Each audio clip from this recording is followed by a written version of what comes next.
Every generation has a few individuals who quietly reshape the future. They do not begin as legends. They begin as ordinary people with extraordinary curiosity. Bill Gates is one of those people. When we hear his name today, we think of wealth, technology, Microsoft, and global influence. But before the fame, before the billions, and before the power, there was a young boy who simply loved to learn. This is not just the story of a successful businessman. This is the story of focus, obsession, risk, failure, responsibility, and impact. Today, let's explore how Bill Gates went from a curious child to one of the most influential minds in modern history, and what his journey can teach us about learning, discipline, and purpose. William Henry Gates III was born on October 28, 1955, in Seattle, Washington. He grew up in a supportive family that valued education, discipline, and debate. His father was a lawyer, and his mother was deeply involved in community and charitable work. From an early age, Bill was different. He loved reading, sometimes finishing entire encyclopedias just for fun. He enjoyed solving problems and thinking deeply about how things worked. At dinner, he often argued with adults, not out of disrespect, but because he enjoyed testing ideas and logic. His parents noticed his intensity. Bill could focus on a single problem for hours, even days. When something captured his interest, he became completely absorbed. This ability to concentrate deeply would later become one of his greatest strengths. However, school was not always easy. Bill often felt bored. Traditional lessons moved too slowly for his mind. He wanted challenges, not repetition.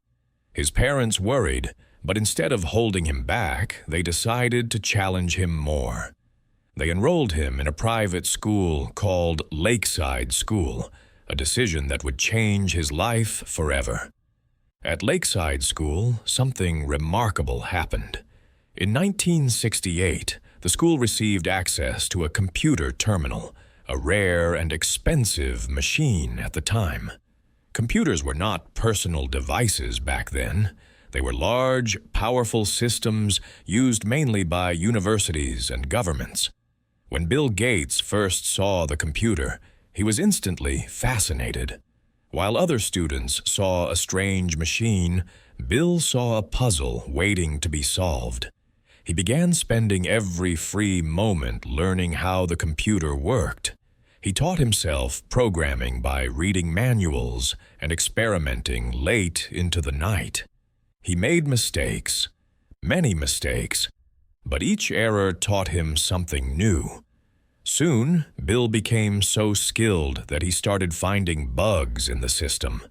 The company that owned the computer noticed his talent and offered him free computer time in exchange for helping them improve their software. This was a turning point. Bill wasn't just learning anymore, he was creating. At Lakeside, Bill met another student who shared his passion for computers, Paul Allen.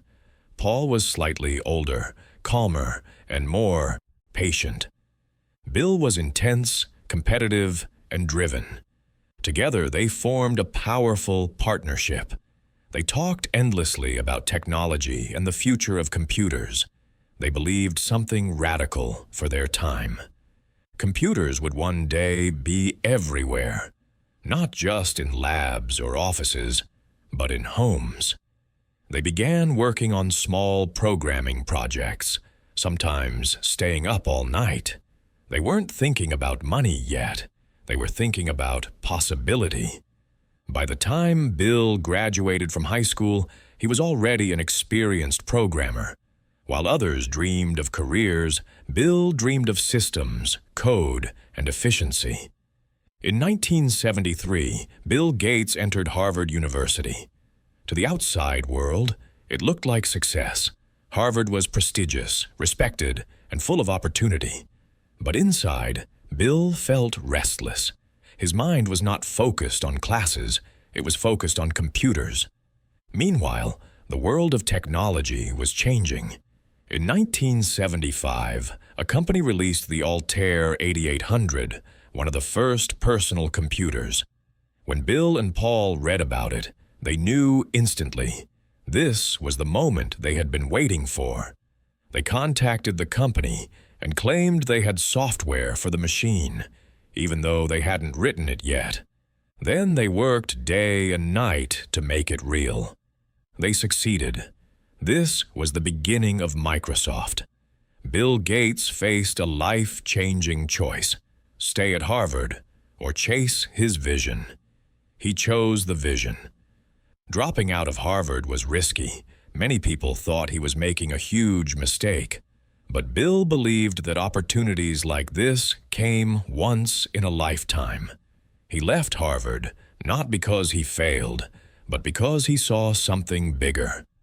Microsoft began as a small company with a big dream: a computer on every desk and software for everyone. The early years were brutal.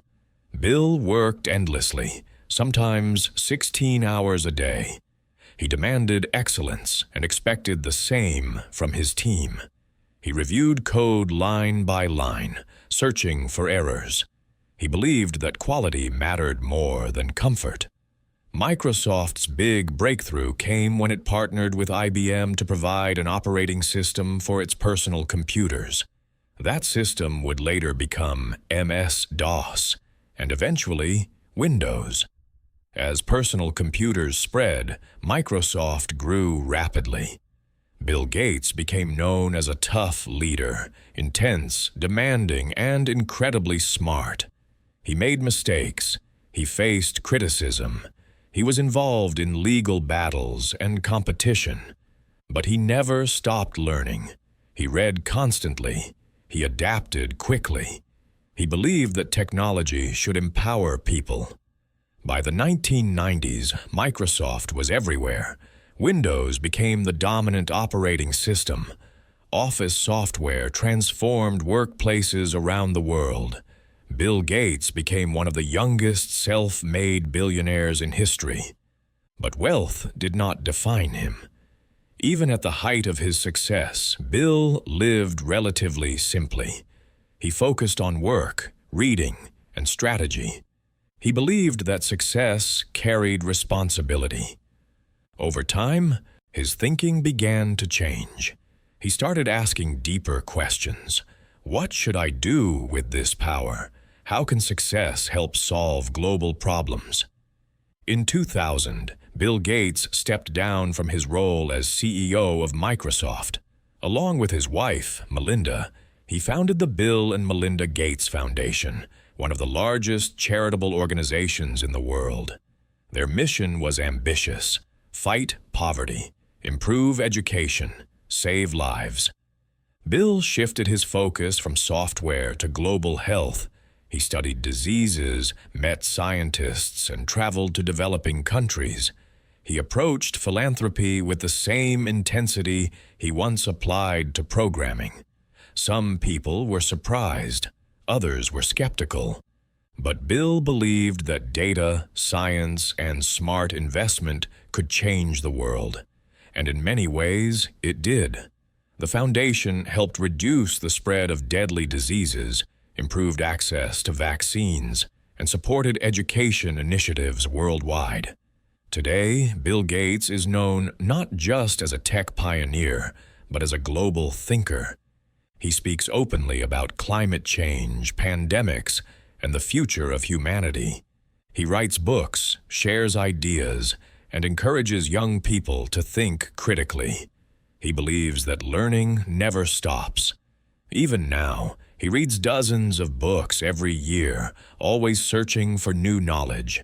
Bill Gates' story is not just about computers or money. It is about curiosity, about courage, about focus, about responsibility. He reminds us that success is not about where you start, but how deeply you commit to learning and growth. From a curious boy to a global leader, Bill Gates proved that ideas, when combined with discipline and purpose, can change the world. And perhaps the most powerful lesson of all is this: the future belongs to those who never stop learning,